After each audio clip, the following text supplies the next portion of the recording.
Hello friends, welcome back to our channel APV knowledge hub. आज हम एक बहुत ही इम्पोर्टेंट टॉपिक समझेंगे, pre stressing in construction and different techniques of pre stressing. ये topic bridges, water tanks और high rise building में बहुत यूज होता है।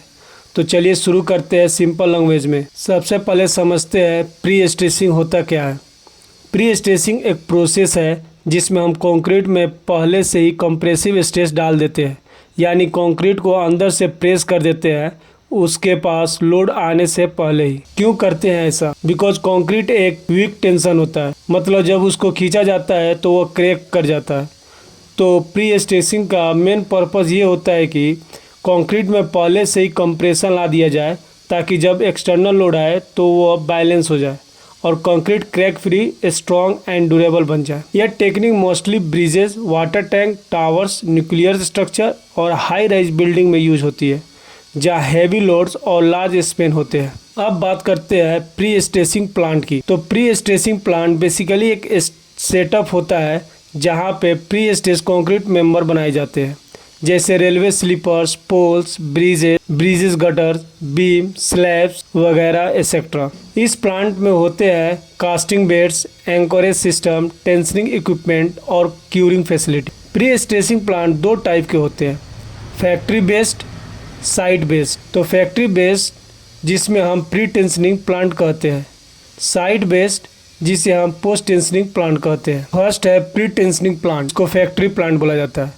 यह प्लांट फैक्ट्री के अंदर होते हैं और यहाँ पर मास प्रोडक्शन होता है, जैसे रेलवे स्लीपर्स, इलेक्ट्रिक पोल्स और छोटे बीम्स। इनके में फीचर्स होते हैं, लॉन्ग कास्टिंग बेड होते हैं 50 से 150 मीटर तक लंबाई।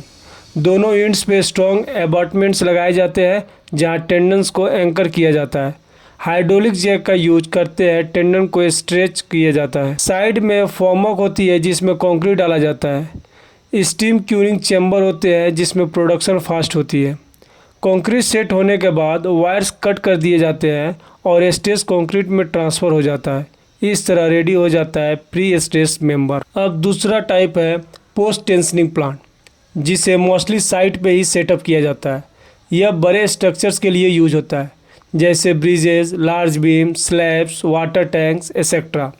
यहाँ पे क्या होता है, कंक्रीट कास्टिंग के टाइम डक्ट या स्लैब्स डाल दिए जाते हैं। कंक्रीट सेट होने के बाद हाइड्रोलिक जैक से टेंडन्स को पुल करके स्ट्रेस दिया जाता है। फिर ग्राउट पंप से डक्ट में ग्राउट भरा जाता है ताकि वायर्स फिल हो जाए। यह प्लांट जनरली टेम्पोररी होते हैं, प्रोजेक्ट काम होने के बाद हटा दिए जाते हैं। एक और तरह का प्लांट होता है जिसे हम on site pre stressing plant बोलते हैं, यानी मोबाइल यूनिट। ये उन प्रोजेक्ट के लिए होता है जहाँ हेवी मेंबर्स को ट्रांसपोर्ट करना मुश्किल होता है। इसमें पोर्टेबल हाइड्रोलिक जैक, पंप और ग्राउटिंग मशीन यूज की जाती है डायरेक्टली साइट पे।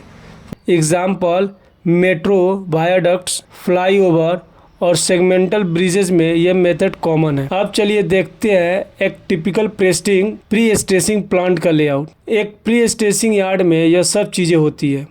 Casting bed, long steel bed जहां बीम और गडर कास्ट किए जाते हैं। इंड एबॉटमेंट, स्ट्रॉन्ग ब्लॉक जहां टेंडन्स को एंकर किया जाता है। Hydraulic jack and pumps stress देने के लिए। फॉर्मवर्क शटरिंग रिक्वायर्ड शेप के लिए। Reinforcement and duct placement zone, steel और डक्ट अरेंज करने के लिए। कंक्रीटिंग एंड क्यूरिंग एरिया जहां मिक्सर, वाइब्रेटर और स्टीम क्यूरिंग चैम्बर होते हैं। ग्राउटिंग प्लांट, डक्ट में ग्राउट फिल करने के लिए। स्टोरेज यार्ड, फिनिश मेंबर रखने के लिए। टेस्टिंग एरिया जहां स्ट्रेंथ टेस्ट किया जाता है डिस्पैच से पहले। इस लेआउट से प्रोडक्शन सिस्टमेटिक और इफ़िशियंट होता है। अब बात करते हैं प्री स्ट्रेसिंग प्लांट हर जगह अलग अलग पर्पज़ के लिए यूज होता है। रेलवे स्लीपर फैक्ट्रीज, यहाँ long line pre tensioning system use होता है। Bridge side, post tensioning plant setup होता है near the casting. Water tanks, circumferential pre stressing plant जहाँ रैपिंग इक्विपमेंट यूज होता है। अब बात करेंगे advantage of pre stressing plant. Pre stressing plant के कुछ इंपॉर्टेंट एडवांटेज भी है। लार्ज स्केल प्रोडक्शन होने से कॉस्ट कम आती है, इकोनॉमिकल बनता है। फैक्ट्री कंडीशन में बेटर क्वालिटी कंट्रोल मिलता है। साइट पे कंस्ट्रक्शन फास्ट होता है क्योंकि प्री स्ट्रेस मेंबर पहले से रेडी होते हैं। साइट बेस्ड प्लांट से ट्रांसपोर्टेशन कॉस्ट और टाइम दोनों बचते हैं। इसलिए आज का मॉडर्न कंस्ट्रक्शन में प्री स्ट्रेसिंग एक स्मार्ट और इफिशिएंट मेथड माना जाता है। अब हम लोग बात करेंगे different techniques of pre stressing. सबसे पहले क्लासिफिकेशन है method of applying pre stress के बेसिस पे। इसमें दो मेन टाइप होते हैं, pre tensioning, post tensioning. First बात करेंगे प्री टेंशनिंग में क्या होता है। स्टील वायर्स या स्टैंड्स को पहले से ही स्ट्रेच कर दिया जाता है बिटवीन स्ट्रॉन्ग इंड एबटमेंट्स। फिर उनके अराउंड कंक्रीट डाला जाता है और हार्ड होने दिया जाता है। जब कंक्रीट सेट हो जाता है तब हम वायर्स रिलीज करते हैं और जैसे रिलीज होती है वो अपनी ओरिजिनल पोजीशन में आने की कोशिश करती है तो कंप्रेसिव स्ट्रेस ट्रांसफ़र हो जाता है कंक्रीट में।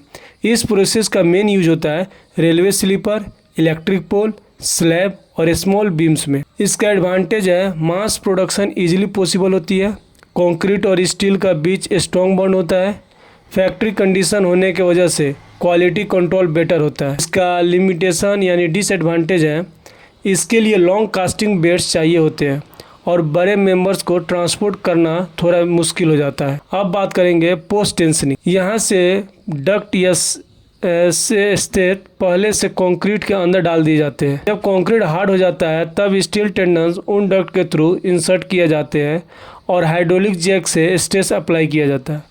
फिर उनको इंड्स पे एंकर कर दिया जाता है और डक्ट में सीमेंट ग्राउट भरा जाता है ताकि स्पेस फिल हो जाए। इसका एप्लीकेशन है bridge gutter, large slab, water tank और न्यूक्लियर रिएक्टर्स। अब इसका एडवांटेज बात करते हैं।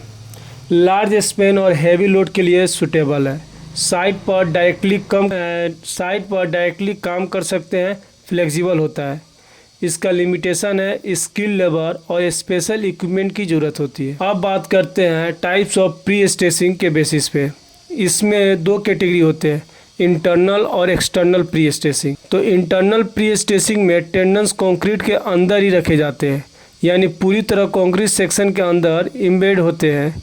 ये बीम, गडर और स्लैब में कॉमन है। अब बात करते हैं एक्सटर्नल प्री स्ट्रेसिंग में टेंडन्स कंक्रीट के बाहर रखे जाते हैं और बाहर ही एंकर किए जाते हैं। इसका फ़ायदा ये होता है कि टेंडन्स को बाद में रिप्लेस या रीस्ट्रेस करना इजी होता है।